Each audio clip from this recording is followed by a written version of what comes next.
ಅವತ್ತು 10-12 ವರ್ಷದಿಂದ ಒಂದು ಸಾಲ್ಯಾಗ ವಾಚ್ ಕಳೆದಿತ್ತಲ್ಲ, ಹೌದು ಇರಬಹುದು ನೆನಪಿಗೆ. ಹಲೋ ಹಾಯ್ ನಮಸ್ಕಾರ ಬಂಧುಗಳೇ, ನಾವೀಗ ಕೊಪ್ಪಳ ಜಿಲ್ಲೆಯಲ್ಲಿರುವಂತಹ ಪ್ರಖ್ಯಾತ ಗವಿಸಿದ್ದೇಶ್ವರ ಮಠದ ಇತಿಹಾಸ, ಅಲ್ಲಿಯ ಜಾತ್ರೆಯ ಬಗ್ಗೆ, ಒಳಗಿನ ಗವಿಸಿದ್ದೇಶ್ವರದ ಬಗ್ಗೆ ತಿಳಿದುಕೊಳ್ಳೋಣ ಬನ್ನಿ. ಶ್ರೀ ಗವಿಸಿದ್ದೇಶ್ವರ ಮಠ ಅಥವಾ ಗವಿಮಠವು ಕೊಪ್ಪಳದ ಪೂರ್ವ ಬೆಟ್ಟದ ಮೇಲಿರುವ ಸುಮಾರು 1000 ವರ್ಷಗಳ ಭವ್ಯ ಇತಿಹಾಸ ಹೊಂದಿರುವ, ಇಂದಿಗೂ ಜನಮಾನಸದಲ್ಲಿ ಭಕ್ತಿ ಭಾವ ಅಭಿಮಾನಗಳನ್ನು ಉಳಿಸಿಕೊಂಡು ಬೆಳೆಸಿಕೊಂಡು ಮುನ್ನಡೆಯುತ್ತಿರುವಂತಹ ಮಹಾಸಂಸ್ಥಾನ. ತ್ರಿವಿಧ ದಾಸೋಹ ಅನ್ನ, ಅರಿವು, ಆಧ್ಯಾತ್ಮ, ಗಂಗೋತ್ರಿ ಕರ್ನಾಟಕದ ಅಗ್ರಮಾನ್ಯ ಮಠ ಪರಂಪರೆಯ ಸಂಸ್ಥಾನಗಳಲ್ಲಿ ಕೊಪ್ಪಳದ ಶ್ರೀ ಗವಿಸಿದ್ದೇಶ್ವರ ಮಠವು ಒಂದು.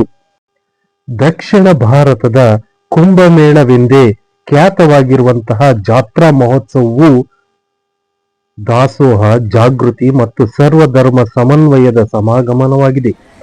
ಧಾರ್ಮಿಕ ಆಚರಣೆಗಳೊಂದಿಗೆ ಪ್ರತಿ ಜಾತ್ರೆಯಲ್ಲಿಯೂ ಭಕ್ತರನ್ನು, ಅಭಿಮಾನಿಗಳಲ್ಲಿ ಹಾಗೂ ಜನರಲ್ಲಿ ವಿಶಿಷ್ಟ ರೀತಿಯ ಜಾಗೃತಿ ಮೂಡಿಸುತ್ತಾ ಜಾತ್ರೆಗೊಂದು ಹೊಸ ರೂಪ, ಹೊಸ ಮೆರುಗು ನೀಡುವ ಮೂಲಕ ಶ್ರೀಮಠವು ದೇಶ ವಿದೇಶಗಳ ಗಮನ ಸೆಳೆದಿದೆ.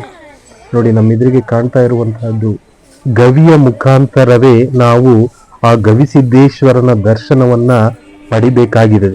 ಹಾಗಾಗಿ ಈ ಒಂದು ಮಠಕ್ಕೆ ಗವಿಸಿದ್ದೇಶ್ವರ ಮಠ ಎಂಬ ಹೆಸರು ಬಂದಿದೆ. ಪ್ರತಿಯೊಬ್ಬರೂ ಸಹ ಆ ಒಂದು ಗವಿಯ ಮುಖಾಂತರ ಒಳಗಡೆ ಹೋಗಿ ಗವಿಯ ಮುಖಾಂತರವೇ ಹೊರಗಡೆ ಬರುವುದು ಇದೊಂದು ಅಪರೂಪದ ಸನ್ನಿವೇಶ.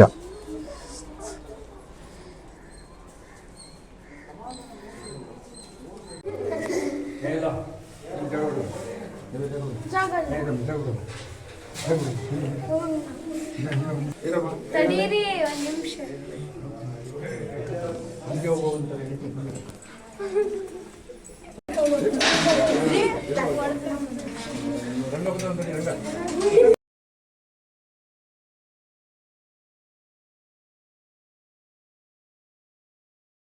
ಈ ಒಂದು ಗವಿಸಿದ್ದೇಶ್ವರ ಮಠದಲ್ಲಿ ಒಟ್ಟು 18 ಪೀಠಾಧಿಪತಿಗಳು ಈ ಒಂದು ಮಠವನ್ನ ಮುನ್ನಡೆಸಿಕೊಂಡು ಬರ್ತಾ ಇದ್ದಾರೆ. ಈಗಿರುವಂತಹವರು 18ನೆಯ ಪೀಠಾಧಿಪತಿಗಳು ಶ್ರೀ ಅಭಿನವ ಗವಿಸಿದ್ದೇಶ್ವರ ಮಹಾಸ್ವಾಮಿಗಳು. ಇವರ ಒಂದು ಪಟ್ಟಾಭಿಷೇಕ 13 ಡಿಸೆಂಬರ್ 2002ರಲ್ಲಿ ಆಯಿತು. ಸುಮಾರು 800ರಿಂದ 1000 ವರ್ಷಗಳ ಇತಿಹಾಸವನ್ನು ಹೊಂದಿರುವಂತಹ ಮಠ ಕಲ್ಲು ಬಂಡೆಯ ಮೇಲೆ ಎತ್ತರವಾಗಿ ರಾರಾಜಿಸ್ತಾ ಇದೆ. ಇಲ್ಲಿ ಒಳಗಡೆ ಹೋಗಿ ನೋಡಿದಾಗ ಎಷ್ಟು ಸ್ವಚ್ಛಂದತೆ, ಆ ಒಂದು ರಾತ್ರಿಯ ಹೊತ್ತು ಆ ಒಂದು ಬೆಳಕಿನ ಮುಖಾಂತರ ಕಲರವ ನೋಡಿ. ಆ ಒಂದು ಮೂಲ ಮಠ, ಈ ಒಂದು ಸ್ವಾಮೀಜಿಯವರ ಮೂಲ ಮಠದಲ್ಲಿ ಹಿಂದೆ ಇದ್ದಂತಹ ಮಠಾಧಿಪತಿಗಳ ಪ್ರತಿಮೆಗಳನ್ನು ನಾವಿಲ್ಲಿ ಕಾಣಬಹುದು.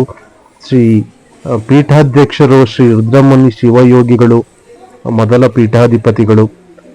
ಇವೆಲ್ಲವನ್ನು ಸಹ ನಾವಿಲ್ಲಿ ಕಾಣಬಹುದು.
ಕೈ ಬೇಕಾದ್ರೆ ಇಡ್ಬೋದು.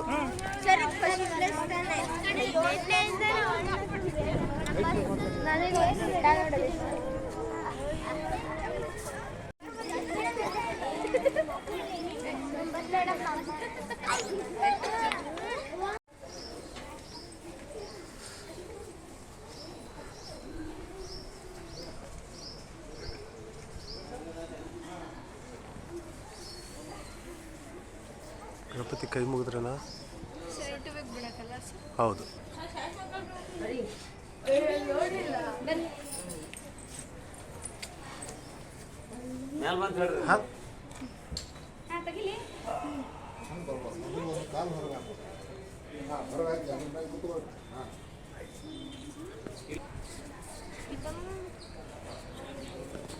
ಸರ್ ಇದೇನು ಇದ್ರ ಮೇಲೆ ಏನೋ ಬೆಳೀತೈತಲ್ಲ, ಅದು ಹಣ್ಣು, ಅದು ಹತ್ತಿ ಹಣ್ಣು.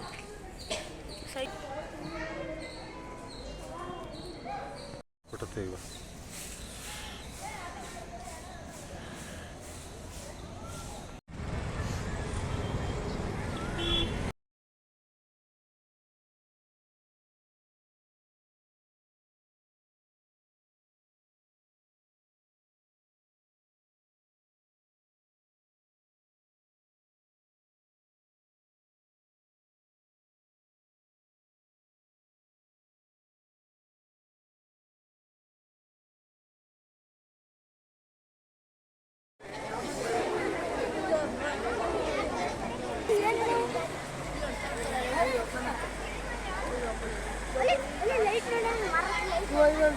ಪಕ್ಕ ಮುಳುಕ್ವಿ ಒಟ್ಟು ಕೊಡುವ